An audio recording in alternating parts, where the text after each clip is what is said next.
기도하겠습니다. 91장입니다.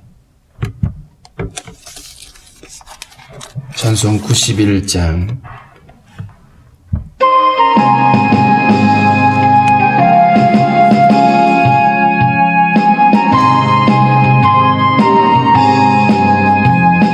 슬픈 마음 있는 사람 예수 이름 믿으며 영원토록 변함없는 기쁜 마음 얻으리. 예수의 이름은 세상의 소망이요 예수의 이름은 전국의 기쁨일세. 거룩하신 주의 이름 너의 방패 삼으라. 환난 시험 당할 때에 주께 기도드려라. 예수의 이름은 세상의 소망이요 예수의 이름은 전국의 기쁨일세. 존귀하신 주의 이름 우리 기쁨 되도다. 주의 품에 안길 때에 기뻐 찬송 부르리. 예수의 이름은 세상의 소망이요 예수의 이름은 전국의 기쁨일세. 우리 갈 길 다간 후에 보좌 앞에 나가 왕의 왕께 경배하며 멸류관을 드리리. 예수의 이름은 세상의 소망이요 예수의 이름은 전국의 기쁨일세. 기도하겠습니다. 하나님 아버지 감사합니다.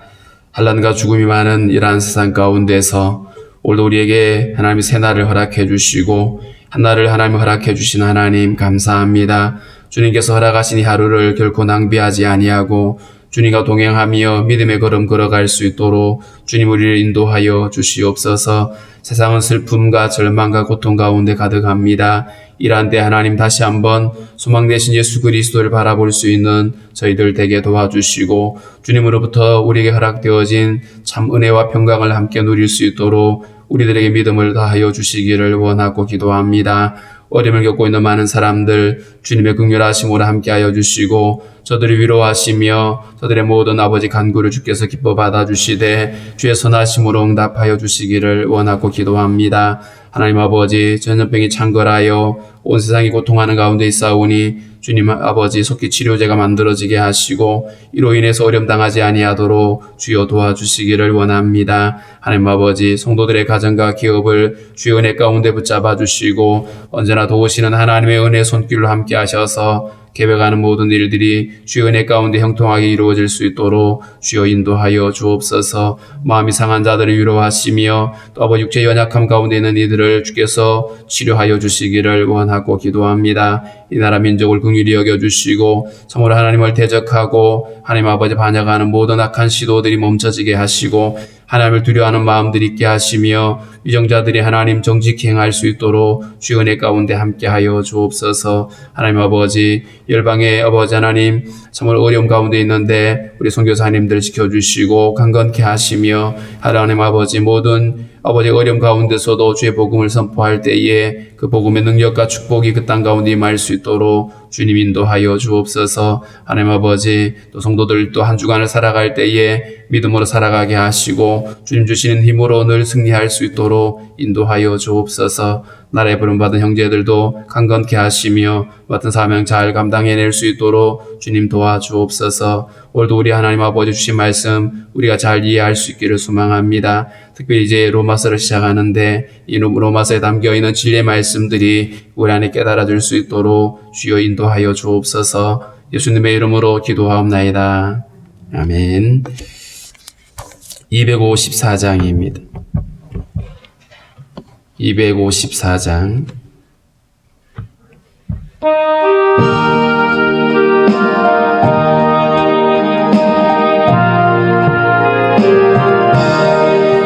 내 주의 보혈은 정하고 정하다.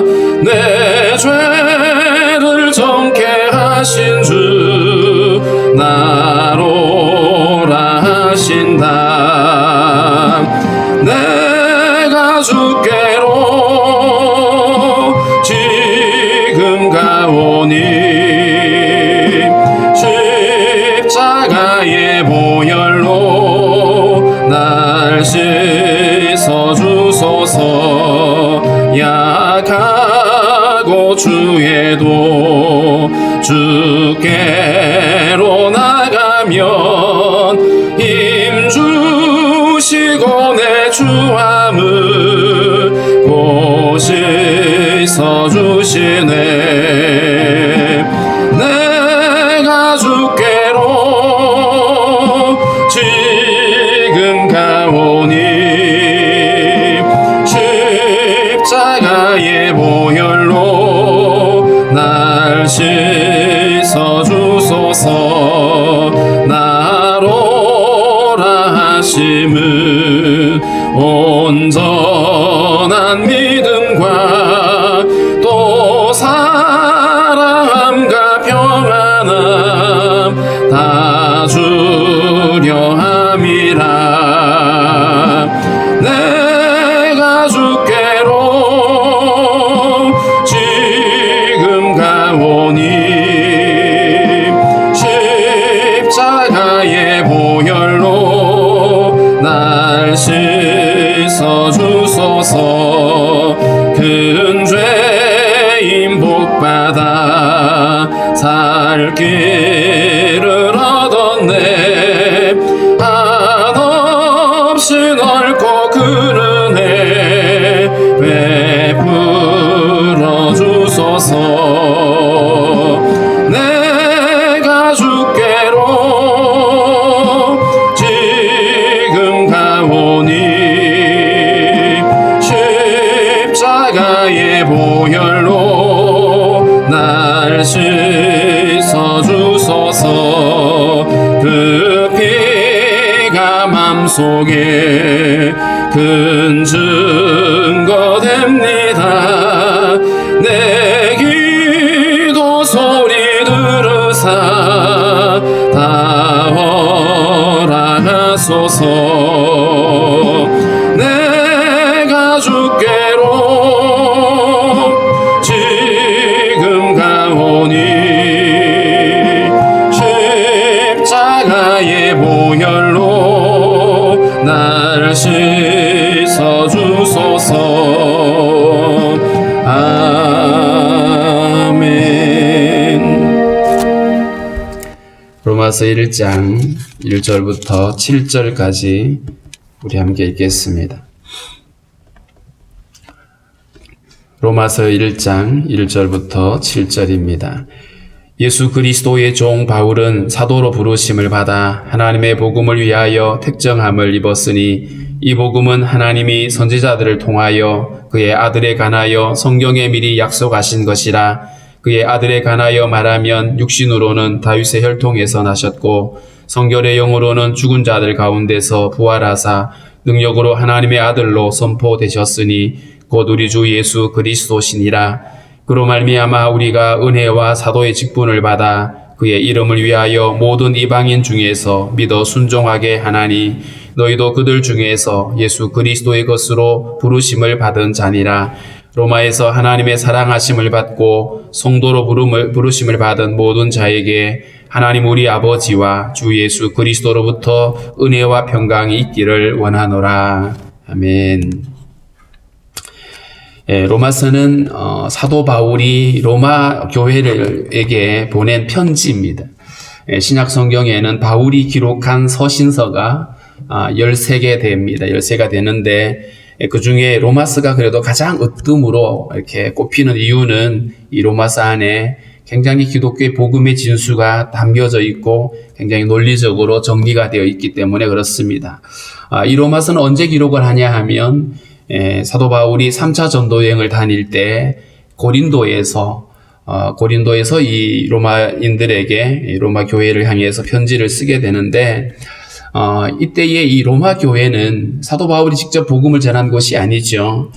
로마 교회는 자생적으로 만들어졌습니다. 누가 어떻게 해서 교회를 시작하게 됐는지 자세하게 나와 있지 않죠. 자생적으로 만들어졌는데 아마도 오순절 성령 사건이 있을 때에 여러 지역에 있던 유대인들이 예루살렘에 왔다가 이 복음을 들었을 터이고 또 그들 가운데서 로마에 돌아가서 사람들에게 복음을 전하게 되고 그렇게 세워진 교회라고 볼 수 있습니다. 자, 이렇게 세워진 교회인데 당시에 이 로마는 로마라고 할 때 우리는 두 가지 의미죠. 하나는 로마 제국이죠. 큰 세계를 지배하고 있던 로마 제국도 로마라고 표현하고 있는데 여기 우리가 로마서에 있는 이 로마는 로마 도시이죠. 수도입니다. 이 당시에 인구가 한 100만 명 정도가 됐다 그러고요. 그 중에 유대인들이 한 약 5만 명 가까이 됐다라고 이렇게 알려져 있습니다. 자, 그런데 이 유대인들에게 한 사건이 발생하게 되죠.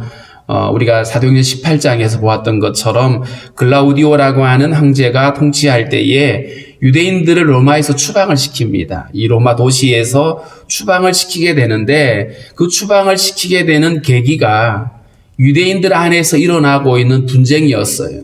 어떤 분쟁이었을까? 바로 유대인들과 그리고 유대인 그리스도인들, 이 교회가 이제 세워지고 복음이 전해지고 그러면서 유대교와 기독교 안에 일어나는 갈등 때문에 여러 가지 소동이 일어나게 되고 시끄러워지니까 글라우디오라 한 황제가 유대인들을 추방시키죠.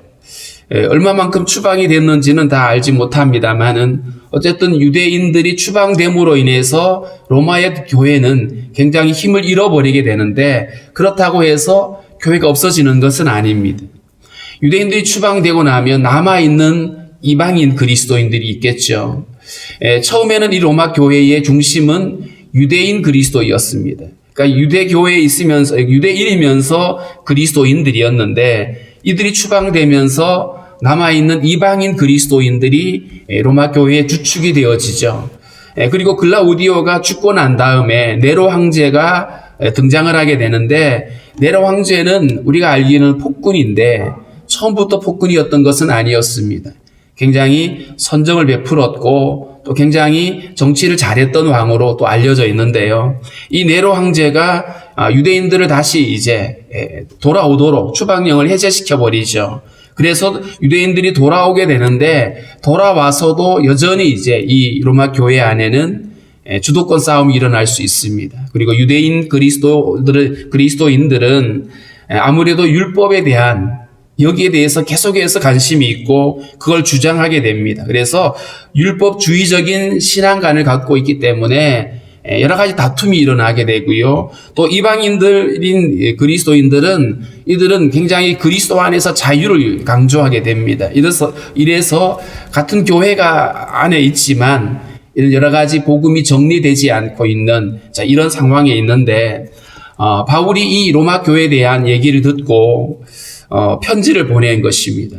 편지를 보내면서 언젠가는 나도 로마로 가고 싶다라고 하는 이런 얘기를 하게 되는데 오늘 우리가 읽은 이 대목은 로마서 편지의 인사말입니다. 우리가 누군가에게 편지를 쓰게 되면 제일 먼저 인사말을 쓰잖아요. 그 인사말에 해당되는 이야기인데 여기서 바울은 먼저 자기가 누구인지를 소개합니다.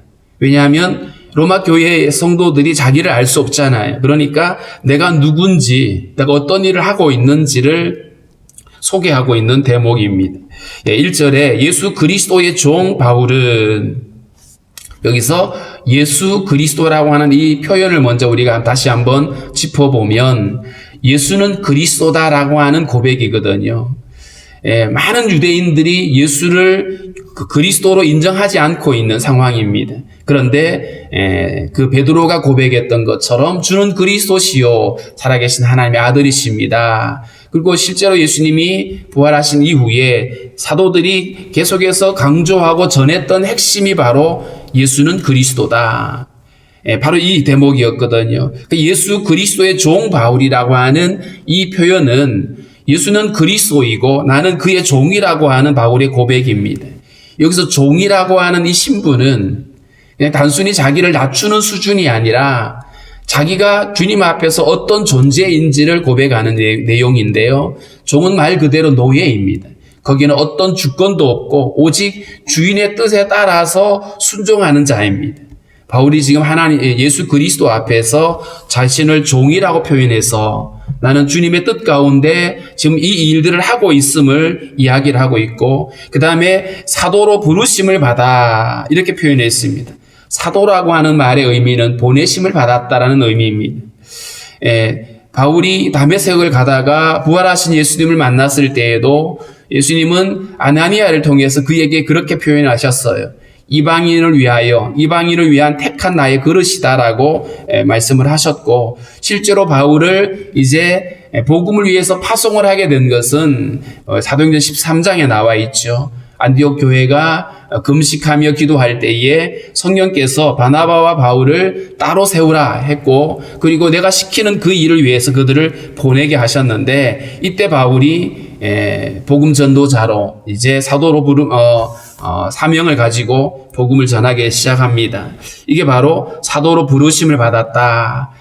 사도가 된 것은 철저하게 자기가 나는 사도가 될래라고 하는 것이 아니고 주님이 택하시고 부르신 것을 말합니다. 그 주권이 주님께 있습니다. 그리고 사도로 부름을 받았다 그랬는데, 그러면 뭘 위해서 부름을 받았느냐? 하나님의 복음을 위하여 택정함을 입었다. 사도로 보냄을 받았으면 보내는 목적이 있잖아요. 근데 그 목적이 바로 하나님의 복음을 위하여라고 표현했습니다. 하나님의 복음을 위해서 택정함을 받았는데, 여기서 이 복음을 설명을 하기 시작합니다. 하나님의 복음이라고 말은 했는데 이 복음이 도대체 뭐냐라고 말했을 때 2절에 이 복음은 하나님이라고 시작하죠.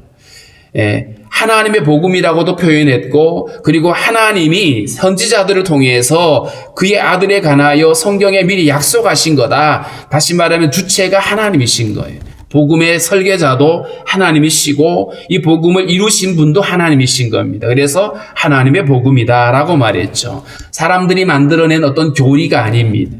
하나님의 설계에 의해서 하나님이 친히 이루신 복음이고요. 그 다음에 이 복음을 위해서 하나님은 선지자들을 통하여 미리 약속하고 예언을 했었습니다. 그래서 우리가 보았던 것처럼 구약에 있는 모세의 글과 선지자의 글에 나타나는 모든 그리스도에 관련된 그 예언들, 그 예언이 바로 예수 그리스도 안에서 성취가 되어지죠. 성경에 미리 약속하신 것이다.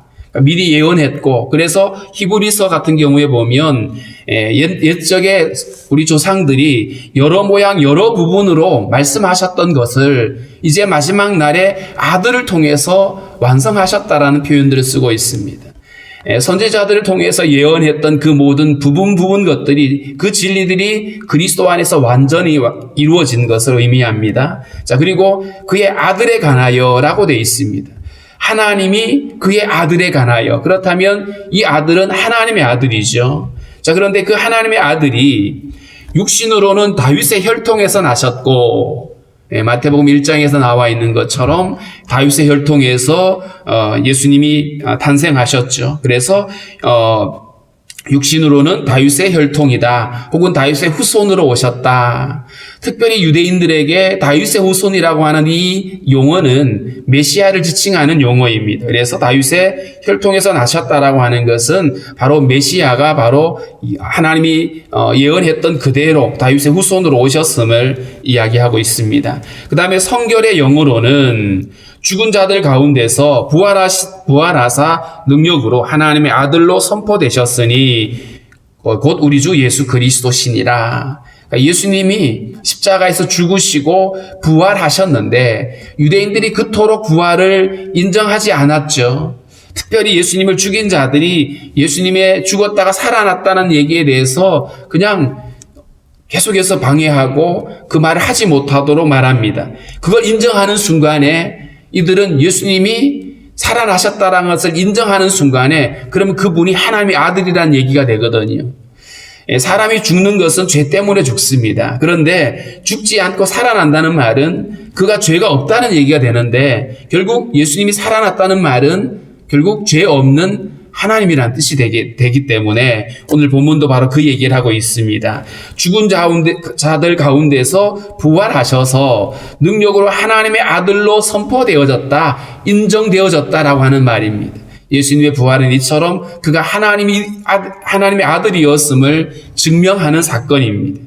그래서 오늘 바울은 그 아들을 설명하면서 그는 다윗의 혈통으로 오셨고 그리고 죽은 자들 가운데서 다시 살아나셨다라고 이렇게 설명을 했고요. 그 다음에 5절에 그로 말미암아 이 그는 예수 그리스도입니다.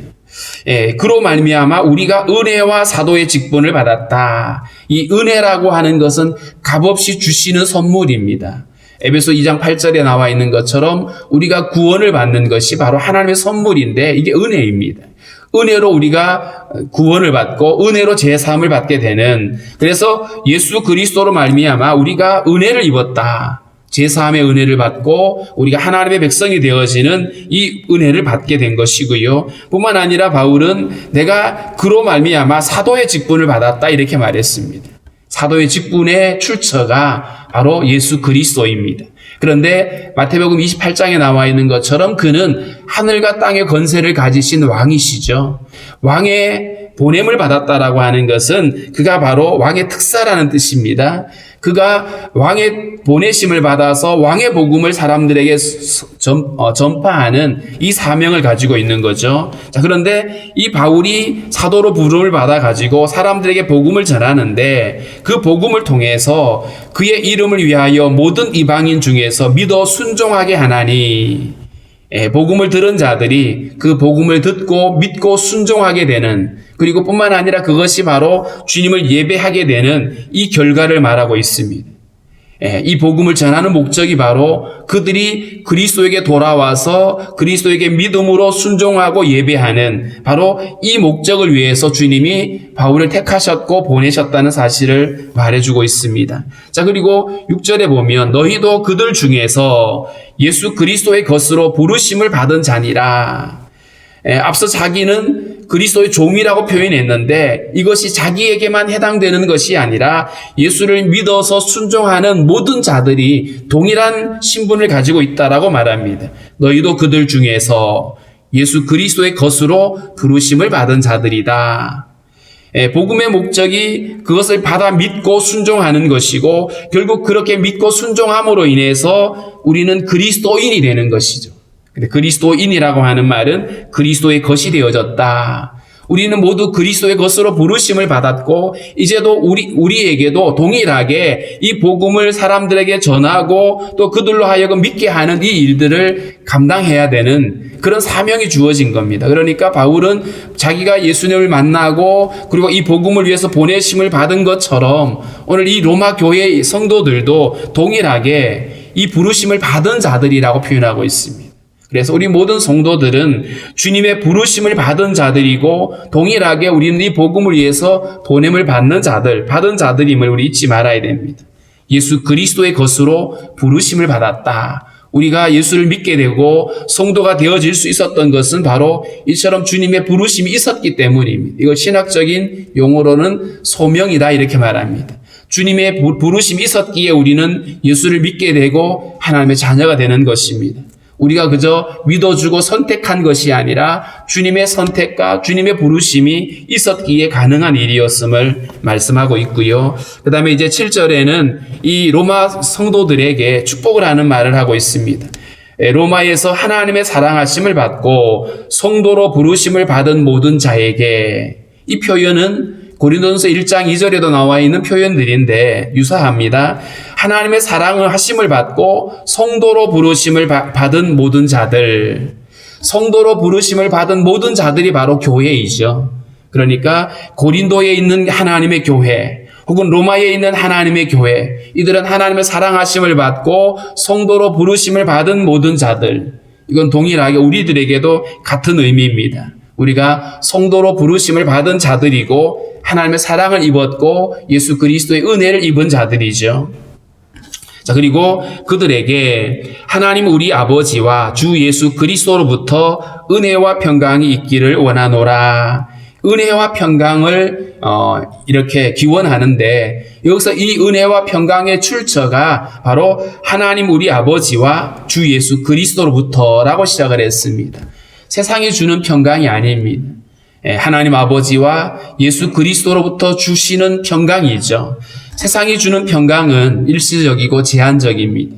상황이 달라지면 언제든지 무너지는 것들입니다. 그러나 예수 그리스도를 통해서 우리에게 주어지는 이 은혜와 평강은 영원한 것들입니다. 우리의 삶이 여러 가지로 힘들고 어려워도 우리 안에 내면의 평강이 주어질 수 있는 유일한 근거가 바로 예수 그리스도로부터 주어지는 은혜와 평강임을 우리가 알 수 있습니다. 이 은혜와 평강으로 인해서 우리는 죄와 사망의 권세에서 자유함을 얻게 되고 우리는 어떤 상황에서도 주님의 이 자녀라고 하는 이 특권, 주님의 백성이라고 하는 이 축복을 우리는 누리게 되어지고요. 그렇기 때문에 두려워하지 않고 담대하게 나아갈 수가 있게 되는 것입니다.